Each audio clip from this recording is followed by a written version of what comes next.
ഈ എന്ത് പറഞ്ഞാലും നരേന്ദ്രമോദി ഒരു വൈബാണ്. ഇപ്പം അവിടെ കൂടിയവരിൽ എനിക്ക് തോന്നുന്നു ഈ ബി ജെ പിക്കാരല്ലാത്തവർ പോലും ഉണ്ട്. കാരണം മോദിയുടെ ആ ഒരു വരവും പ്രസംഗവും ഒക്കെ കേൾക്കാൻ താല്പര്യം ഉള്ളവർ. ഇപ്പം ഓർക്കുന്നുണ്ടാവും ശ്രീ ഫക്രുദ്ദീൻ, ഈ കെ നായനാർ പ്രസംഗിക്കുമ്പം അവിടെ കൂടുന്നത് CPM-കാർ മാത്രമല്ല. കാരണം നായനാരുടെ ഒരു ഭാഷ, ആ ഒരു ശൈലി, ഇതൊക്കെ കേൾക്കാൻ താല്പര്യമുള്ളവരുണ്ട്. എന്ന് പറഞ്ഞതുപോലെ മോദി ഉണ്ടാക്കുന്ന ഈ വൈബ് വോട്ടായി മാറുമോ കേരളത്തിൽ? അത് വോട്ടാണ്ടതൊക്കെ വോട്ടായിട്ടുണ്ട്. ഇനി കൂടുതലും മോഡിനെ കാണിച്ച് വലിയ വോട്ടൊന്നും പിടിക്കാൻ കേരളത്തിലില്ല. വോട്ടാവേണ്ടത് വോട്ടായിട്ടുണ്ട്. കിട്ടേണ്ട സീറ്റ് കിട്ടിയിട്ടുണ്ട്. മോഡിക്ക് കേരളത്തിൽ സ്വാധീനിക്കാൻ പറ്റുന്നത് 1% വോട്ടിനാണ്. ഉത്തരേന്ത്യയിലാണെങ്കിൽ 5% വോട്ടിനൊക്കെ സ്വാധീനിക്കാൻ പറ്റും. അത് കിട്ടിയിട്ടുണ്ട്. അത് മാത്രമേ വെച്ചുകൊണ്ട് കാര്യമില്ല. ഈ മലയാളികൾ എന്ന് വെച്ചാൽ എന്താ, നിങ്ങൾ ഈ വൈബ് മാത്രമേ വെച്ചു. വൈബിന് അവർ ചിലപ്പോൾ കാണാനൊക്കെ പോകും, ചിലപ്പോൾ കാണാനും പോകില്ല.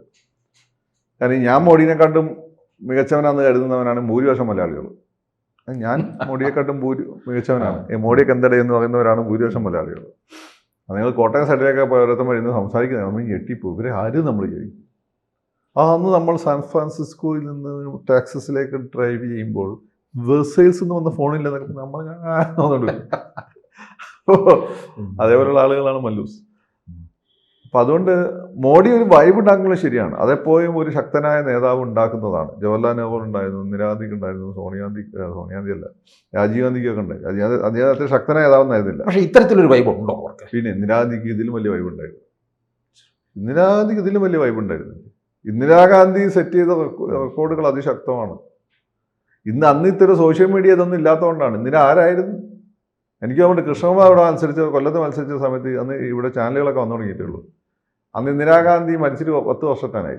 ഇത് കഴിഞ്ഞു. അവിടെയുള്ള കൊല്ലത്തെ ഒരു കശുവണ്ടി ഫാക്ടറി സ്ത്രീകളോട് നിങ്ങൾ ആർക്കാണ് വോട്ട് ചെയ്യാന്ന് ചോദിച്ചു ഇന്ദിരാഗാന്ധിക്ക്,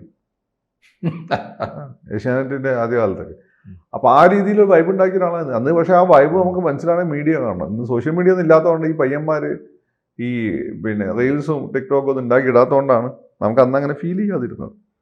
ഇവരുടെയൊക്കെ പക്ഷേ അവരുടെ വേറൊരു പ്രശ്നമുണ്ട്. അവർ നേരിട്ട് ഇന്ദിരാഗാന്ധി നേരിട്ട വലിയ പ്രശ്നം, വലിയ നേതാവിന് ശേഷമാണ് ഇന്ദിരാഗാന്ധി വരുന്നത്, നെഹ്റുവിന് ശേഷം.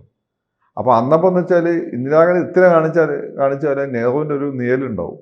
മോഡീൻ്റെ ഒരു ഗുണമെന്ന് വെച്ചാൽ മോഡിക്ക് ഒരു വലിയൊരു ഗ്യാപ്പിലാണ്. അതിന് ഇവിടെ ഒരു നേതാവില്ല, ആണെടുത്തനില്ല എന്നൊരു ഫീല് നമ്മുടെ നാട്ടിൽ ശക്തനാവും.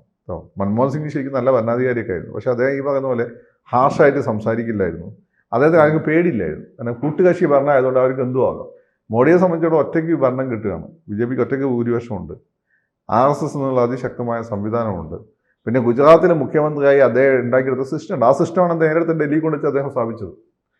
അപ്പോൾ ഇതിൻ്റെയൊക്കെ ഒരു ഗുണം അദ്ദേഹത്തിന് കിട്ടിയിട്ടുണ്ട്. ഇതിൻ്റെ കൂടെ മൻമോഹൻ സിംഗ് എന്നുള്ള നെഗറ്റീവ് ഇംപ്രഷൻ, പോപ്പുലറായിട്ട് എന്താ ഒരു മൗനിയായ ഒരു മുഖ്യമന്ത്രി എന്ന് വളരെ വെസിഫറസ് ആയിട്ടുള്ള ഫ്ലംബോയൻ്റ് ആയിട്ടുള്ള, എന്നാൽ കാര്യങ്ങൾ പറയുക മാത്രമല്ല അത് ചെയ്ത് കാണിക്കുകയും ചെയ്യുന്ന ഒരു പ്രധാനമന്ത്രി വന്നപ്പോൾ അദ്ദേഹത്തിന് കിട്ടി. അപ്പോൾ അദ്ദേഹത്തിൻ്റെ ശത്രുക്കൾ പോലും അദ്ദേഹത്തിൻ്റെ ഫാൻസായിട്ട് മാറി. അതാണ് നമ്മളിപ്പോൾ കണ്ടുകൊണ്ടിരിക്കുന്നത്. പക്ഷേ കേരളത്തിൽ അത് മാത്രമല്ല, കേരള സ്പെസിഫിക് ആയിട്ടുള്ള പ്രോഗ്രാംസ് വേണം. പിന്നെ മുന്നണി ബന്ധങ്ങളിലെ കൃത്യമായിട്ടുള്ള അരിത്തമാറ്റിക്കലായിട്ടുള്ള ഇടപെടലുകൾ വേണം. എനിക്ക് തോന്നുന്നു ക്ലിനിക്കലായിട്ടുള്ള ഇടപെടലുകൾ. അതാണിപ്പം രാജീവ് ചന്ദ്രശേഖർ ചെയ്യുന്നതെന്ന് തോന്നുന്നു. കാരണം വെറുതെ ബോട്ട് ഷെയർ കൂട്ടിയോണ്ട് കാര്യമല്ല. ഞാൻ കേട്ടതെന്ന് വെച്ചാൽ രാജീവിൻ്റെ മുമ്പേ സുരേന്ദ്രനല്ല, വേറൊരു BJPൻ്റെ സെക്രട്ടറി ഇലക്ഷൻ കഴിഞ്ഞപ്പം സ്കോർ കൊണ്ടുപോയി. അപ്പം മോഡീനെ മുന്നിലിട്ടു വെച്ചു. അപ്പം മോഡി 30% വോട്ട് കൂടി ഇത് നമ്മൾ നേട്ടാന്ന് പോയി. മോഡി ചോദിച്ചത് ഞാൻ കേട്ടു, പേപ്പർ അങ്ങോട്ട് വെച്ചിട്ട് കിത്തന സീറ്റ്, അതോടുകൂടി അവർ മൊത്തം VIP നേട്ടം. കിത്തന സീറ്റില്ല, മനസ്സിലായോ? അപ്പോൾ അവിടെയാണ് ഈ രാജീവ് ചന്ദ്രശേഖരൊക്കെ ഇപ്പം സ്കോർ ചെയ്യും. സുരേന്ദ്രനെ ഗുണം കിട്ടി. സുരേഷ് ഗോപി ജയിച്ചപ്പോൾ സുരേന്ദ്രൻ രക്ഷപ്പെട്ടു. കിത്തന സീറ്റ് എന്ന് വെച്ചാൽ X സീറ്റ് എന്ന് പറയാൻ പറ്റും. അത് മോഡി കേരളത്തിൽ ജയിക്കുന്ന മൊത്തം ഇങ്ങനെ ഒരു സംസ്ഥാനത്തെ മോഡി മുക്കി പറഞ്ഞിട്ടില്ല. കേരളത്തിൽ കിട്ടുന്ന ഓരോ വിജയവും മോഡി നേഷനിൽ ഭയങ്കര ഹൈപ്പാക്കി മാറ്റുകയാണ്. ഇപ്പൊ ബംഗാളിലും അതുപോലെ ആസാമിലും ചെന്ന് പറഞ്ഞു, തിരുവനന്തപുരം. അതാ പറഞ്ഞത്, കേരളം കിട്ടാനാണ് ഏറ്റവും പാട്. കേരളം കിട്ടാത്ര എളുപ്പമല്ല. 2 മുന്നണി സംവിധാനം, 2 ആൻറ്റി ഹിന്ദുത്വ മനസ്സ്, ഹിന്ദു മനസ്സുകളിലുള്ള ആൻറ്റി BJPസും, ഇതെല്ലാം കൊണ്ട് കിട്ടാൻ ഭയങ്കര പാടാണ്. അത് മനസ്സിലാക്കാത്ത കേരളത്തിലെ BJP ലീഡർഷിപ്പ്, ഇവിടെ എങ്ങനെ ഇടപെടണമെന്ന് അറിയാത്ത BJP സ്റ്റേറ്റ് ലീഡർഷിപ്പ്, ഒരു നിർണായകമായി ന്യൂനപക്ഷങ്ങൾ നിർണായകമായിട്ടുള്ള സ്ഥലം ജയിക്കാൻ സാധ്യതയുള്ള സ്ഥലത്ത് അന്നത്തെ സംസ്ഥാന പ്രസിഡന്റ് ഒരു കാര്യമില്ലാതെ തോൽക്കുന്ന ഒരു സീറ്റിൽ പോയിട്ട് പറയാണ് ഗണപതി വട്ടത്തിൻ്റെ ബത്തേരിൻ്റെ പേര് ഗണപതി വട്ടം എന്നാക്കണം. വയനാട് ക്രിസ്ത്യാനികളും മുസ്ലിങ്ങളും തിങ്ങി താമസിക്കുന്നതാണ്. ഇതിൻ്റെ എഫക്റ്റ് കാണുന്നത് തൃശ്ശൂരായിരുന്നു. എന്തോ ഒരു വായത്തിനെ കണ്ടില്ല. മണ്ടത്തരമാണ്. പിന്നെ പറയുന്നതിന് പലരും സബ്സ്റ്റാൻഷിയേറ്റ് ചെയ്യാൻ പറ്റില്ല. വിളിച്ചു പറയും കോടിയേരി ആലോഷൻ്റെ മോൻ്റെ കല്യാണത്തിന് ദാവൂദ് ഇബ്രാഹിമിൻ്റെ ടീം വന്നു എന്ന് പറയും. ഞാൻ രേഖ കൊണ്ടുപോയി. പിന്നെ രേഖ കണ്ടില്ല, ഒരു സാധനം നമ്മൾ കണ്ടില്ല. പിന്നെ ചോദിച്ച ആളുകളോട് എന്താ എങ്ങനെ പറഞ്ഞതെന്ന് വെച്ചാൽ ഞാൻ കേട്ടാ എങ്ങനെ ആരോ കാല് പിടിച്ചു അതുകൊണ്ടാണ് കൊടുക്കുക. അത് നിങ്ങൾ നോക്കണം, നിങ്ങൾക്ക് അങ്ങനെ അറിയാമെങ്കിൽ ദേശമായിട്ട് ബന്ധപ്പെട്ട കേസല്ലേ. വെറുതെ ആ സമയത്താണ് കോടിയേരിൻ്റെ മക്കളെ ചീത്ത അറിയില്ല പരിപാടി. ഇപ്പം അത് നിർത്തി. എന്താ ഇല്ലേ. അപ്പോൾ ഇങ്ങനെയുള്ള കാര്യങ്ങളാണ് ഇവിടെ നടന്നുകൊണ്ടിരുന്നത്. രാജീവ് വന്നതിന് ശേഷം അത് രാജീവ് കൃത്യമായി പ്ലാൻ ചെയ്യുന്നുണ്ട്. ഇപ്പോൾ കിറ്റക്സ് ബാബു അയാൾ കുറച്ച് വോട്ടുണ്ട്, അയാളെ കൊണ്ടുവരാൻ ശ്രമിക്കുന്നു. അങ്ങനെ കുറച്ച് കാര്യങ്ങൾ ബാക്കി ഇപ്പോൾ അടുത്ത് കൊണ്ടുവന്ന പല ആളുകൾ രാജേന്ദ്രനെ കൊണ്ടേ കാര്യമുള്ളൂ.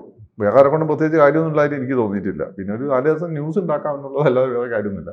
പക്ഷേ anyway Rajeev is doing something substantially എന്നുള്ളതാണ്. Is acting. ഇപ്പം ഇവിടെ വേദിയിൽ വെച്ച് തന്നെ ഈ ഡെപ്യൂട്ടി മേയർ നരേന്ദ്രമോദിയുടെ കാല് തൊട്ട് വീഴാൻ ചെന്നപ്പോൾ നരേന്ദ്രമോദി തിരികെ ആ ഡെപ്യൂട്ടി മേയറുടെ വനിത ആശാനാഥിൻ്റെ കാല് തൊട്ട് വീഴുന്ന രംഗം. അതെ. അപ്പം ഇതൊക്കെ പിന്നെ വലിയൊരു സന്ദേശമാണോ കൊടുക്കുന്നത്? അല്ല, അത് മൈന്യൂട്ട് വളരെ ന്യൂആൻസ് ആയിട്ട് ഇത് സ്ത്രീകളെയൊക്കെ സ്വാധീനിക്കാൻ പറ്റുന്ന ഒരു സാധനമാണ്. അംപ്ലിസിറ്റി, സിംപ്ലിസിറ്റി, ന്യൂ ജനറേഷൻ അങ്ങനെയുള്ള സാധനം മോഡിയുടെ ആദരിക്കുന്നുള്ളൂ. അങ്ങനെയുള്ള കുറേ സാധനങ്ങൾ മോഡിയുടെ കയ്യിലുണ്ട്. അതൊക്കെ വോട്ടായി, അത് വോട്ടായിട്ടുണ്ട് ഇവിടെ.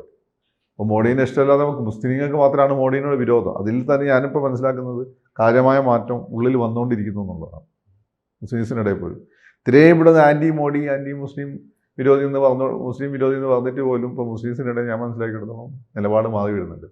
ഈ ജമാഅത്ത് ഇസ്ലാമിൻ്റെ ഇടപെടലും കുറേ വിവരമില്ലാത്ത കുറേ ലീഡർഷിപ്പും മുസ്ലിം സംഘടനാ നേതാക്കന്മാരും പിടിച്ചെടുക്കുന്നതുകൊണ്ടാണ് അണ പൊട്ടാത്തത്. ഒരു ദിവസം അണ പൊട്ടി ചോദിക്കും.